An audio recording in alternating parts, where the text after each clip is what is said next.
Assalamualaikum warahmatullahi wabarakatuh. Salam sejahtera bagi kita semua.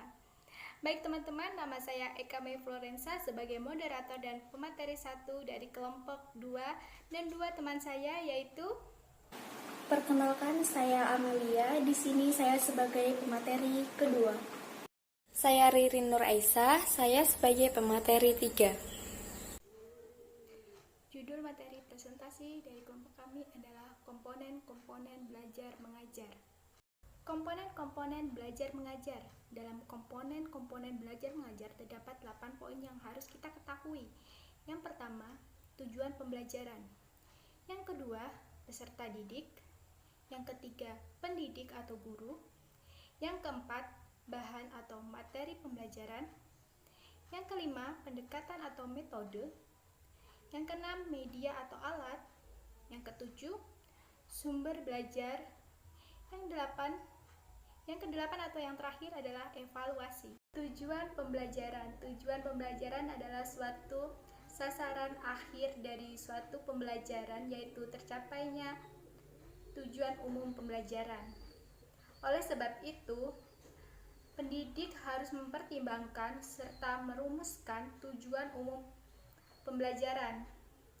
Untuk menentukan tujuan pembelajaran dapat dilakukan dengan mengamati secara spesifik tingkah laku peserta didik.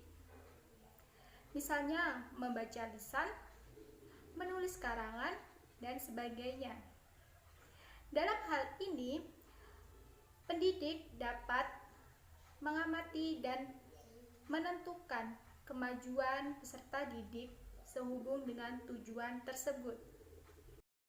Peserta didik adalah orang yang menerima pengaruh dari seseorang atau sekelompok orang yang menjalankan kegiatan pendidikan.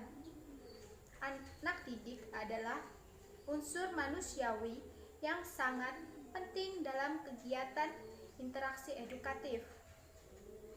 Ia dijadikan sebagai pokok persoalan dalam semua gerakan kegiatan pendidikan dan pengajaran. Relevansi komponen peserta didik terhadap komponen lainnya sangat terlihat pada interaksi dengan pendidik, bahwa tanpa adanya peserta didik, maka seorang pendidik tidak akan memiliki subjek dalam aplikasi ilmu yang didapatkan. Pendidik atau guru adalah seorang yang bertanggung jawab mencerdaskan dan memberi ilmu pengetahuan kepada peserta didik. Pendidik juga harus mempersiapkan perangkat atau alat pembelajaran sebelum melaksanakan tugas profesinya, seperti merumuskan tujuan, menentukan metode, menyampaikan bahan ajaran, menentukan sumber belajar, serta terakhir ketika guru melihat hasil pembelajarannya melalui evaluasi. Jadi dalam hal ini sangat jelas bagaimana relevansi antara pendidik dan komponen pembelajaran lainnya. Di sini saya akan melanjutkan pembahasan materi yang telah dibahas oleh rekan saya tadi. Nah, selanjutnya adalah bahan atau materi pelajaran.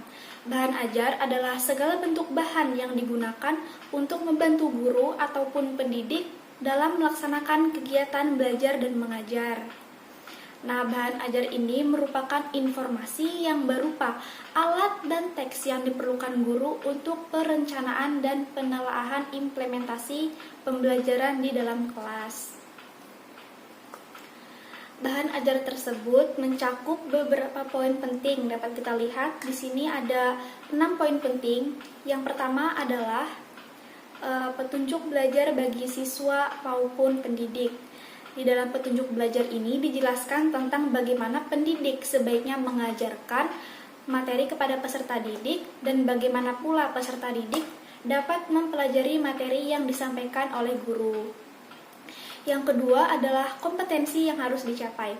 Maksud dari unsur kedua dalam bahan ajar ini adalah harus ada kompetensi yang harus dicapai oleh peserta didik. Nah, sebagai pendidik kita harus menjelaskan dan menuliskan dalam bahan ajar yang kita susun tersebut dengan berbagai kompetensi yang harus dikuasai oleh peserta didik. Yang ketiga adalah informasi pendukung. Informasi pendukung ini merupakan berbagai informasi yang sifatnya tambahan yang dapat digunakan untuk melengkapi bahan ajar sehingga peserta didik semakin mudah untuk menguasai pengetahuan yang diperoleh. Yang keempat adalah latihan. Nah, di dalam latihan ini, latihan itu sendiri adalah suatu bentuk tugas yang diberikan kepada peserta didik untuk melatih kemampuan mereka setelah mempelajari materi. Nah, yang kelima adalah petunjuk kerja atau lembar kerja. Petunjuk kerja atau lembar kerja adalah satu lembar atau beberapa lembar kertas yang berisi sejumlah langkah prosedural, yang berisi sejumlah cara pelaksanaan aktivitas atau kegiatan tertentu yang harus dilakukan oleh peserta didik. Yang terakhir adalah evaluasi. Nah, unsur terakhir yang harus ada dalam bahan ajar yaitu evaluasi.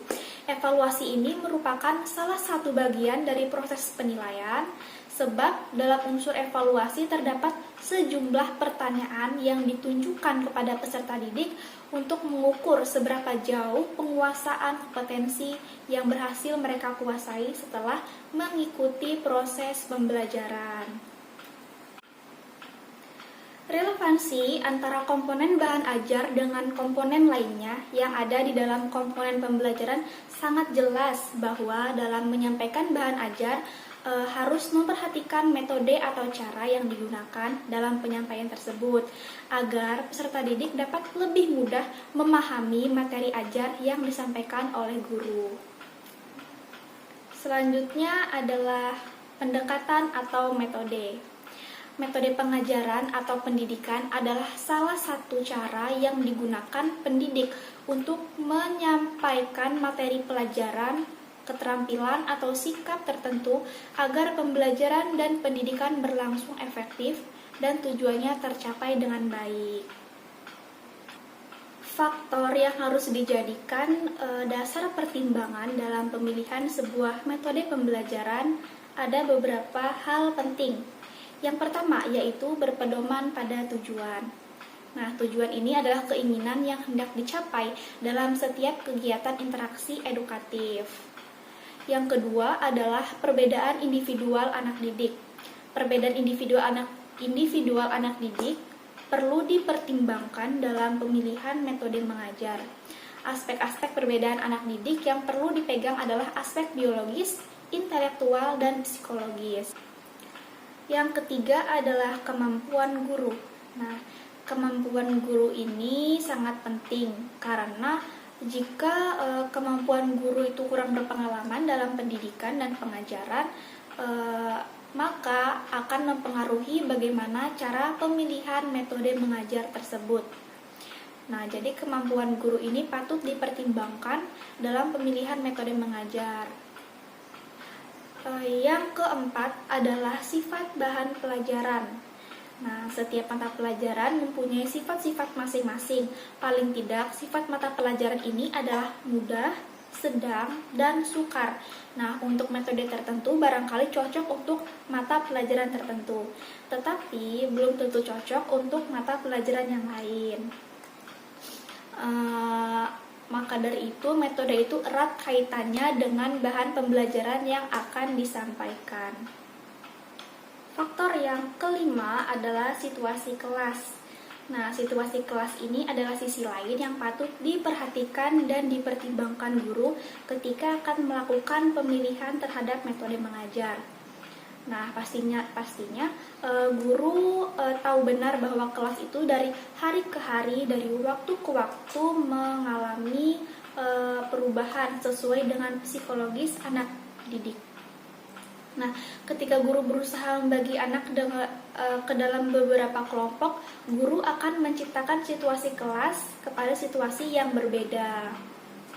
Selanjutnya adalah kelengkapan fasilitas. Penggunaan metode perlu dukungan fasilitas. Fasilitas yang dipilih juga harus sesuai dengan karakteristik metode mengajar yang akan dipergunakan. Nah, alat-alat yang tersedia juga akan mempengaruhi pemilihan metode yang akan digunakan. Yang terakhir adalah kelemahan dan kelebihan metode. Pemilihan metode yang baik adalah mencari titik kelemahan suatu metode untuk kemudian dicarikan metode lain yang dapat menutupi kelemahan metode tersebut. Penggabungan metode pun tidak luput dari pertimbangan berdasarkan kelebihan dan kelemahan metode yang digunakan. Di samping dapat kita lihat di situ ada beberapa contoh metode pembelajaran. Yang pertama adalah metode diskusi.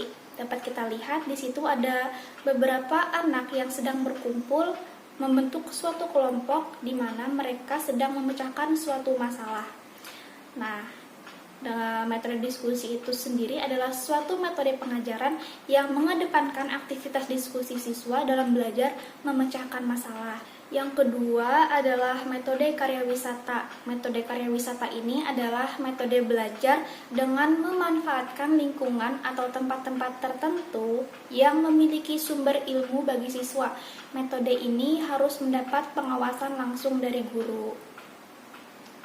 Yang ketiga adalah metode ceramah. Nah, metode ini merupakan cara konvensional yaitu dengan menyampaikan informasi secara lisan kepada siswa. Metode ceramah ini dianggap sebagai metode yang paling praktis dan ekonomis. Selanjutnya adalah metode tanya jawab. Metode tanya jawab adalah suatu cara untuk menyajikan bahan pelajaran dalam bentuk pertanyaan dari guru yang harus dijawab oleh siswa ataupun sebaliknya, pertanyaan dari siswa yang harus dijawab oleh guru. Yang kelima adalah metode eksperimen. Metode eksperimen dilakukan dengan kegiatan praktikum atau percobaan lab sehingga siswa dapat melihat materi pelajaran secara langsung. Ada media atau alat.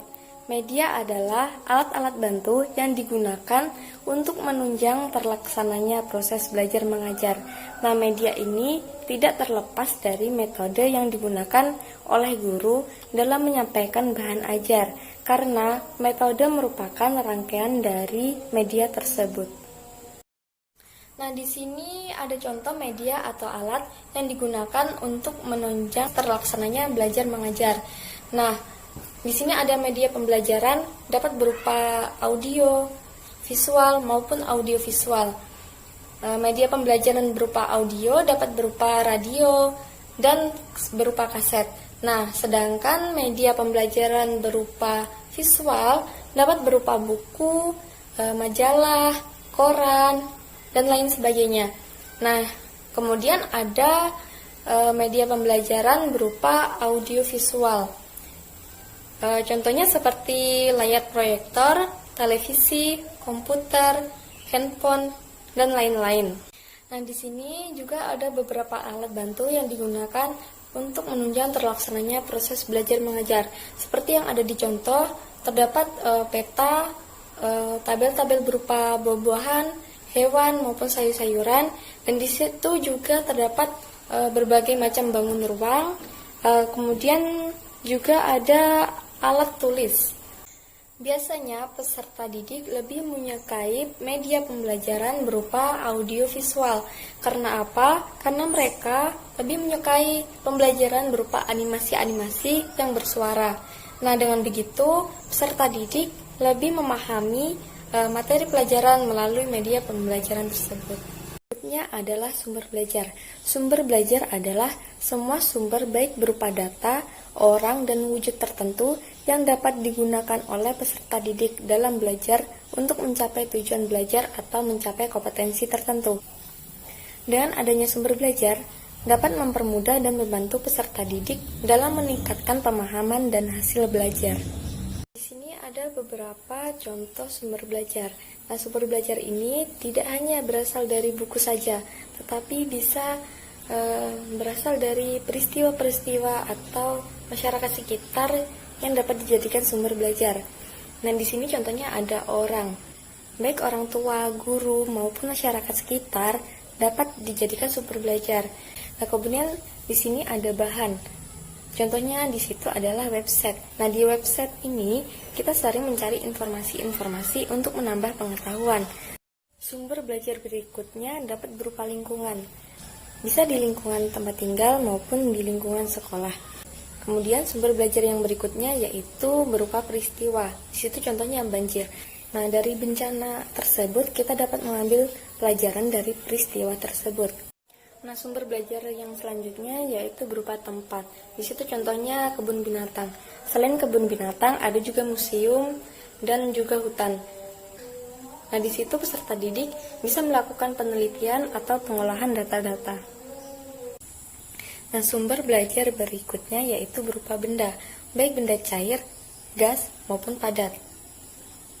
Kemudian yang terakhir ada evaluasi. Evaluasi adalah hasil belajar dari keseluruhan kegiatan pengukuran, pengumpulan data dan informasi, pengolahan, penafsiran, dan pertimbangan untuk membuat keputusan tentang tingkat hasil belajar yang dicapai oleh siswa setelah melakukan kegiatan belajar dalam upaya mencapai tujuan pembelajaran yang telah ditetapkan.